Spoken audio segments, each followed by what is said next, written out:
ভিত্তিতে সীমান্তরক্ষী বাহিনীর গোয়েন্দা দপ্তর 2 পুরুষ ও 2 মহিলা বাংলাদেশের নাগরিককে গ্রেফতার করল। সূত্রের খবর, সীমান্তরক্ষী বাহিনীর গোয়েন্দা বিভাগের কাছে খবর ছিল বাংলাদেশের রোহিঙ্গা 2 জন পুরুষ ও 2 জন মহিলা অবৈধভাবে ঊনকোটি জেলার কৈলা শহরে প্রবেশ করে এবং পরবর্তীতে ধর্মনগর হয়ে বহিরাজ্যে পাড়ি দেবে। সীমান্তরক্ষী বাহিনীর কাছে খবর যায় ধর্মনগর আইএসবিটিতে ওই 4 বাংলাদেশের নাগরিকেরা অবস্থান করছে।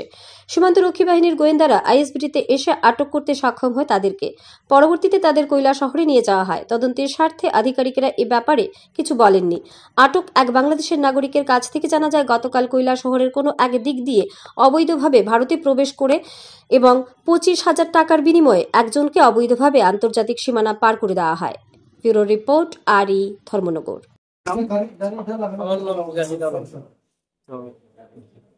বিএসএফ আপনাদের আটকেছে এখানে?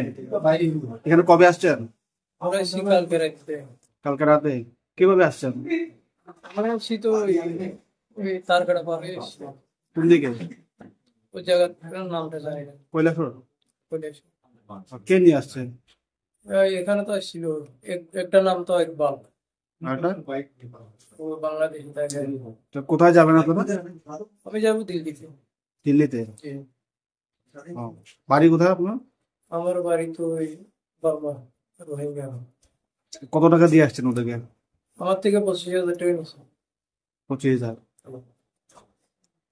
এখানে পৌঁছায় দেবে 25,000 টাকা বিনিময়ে?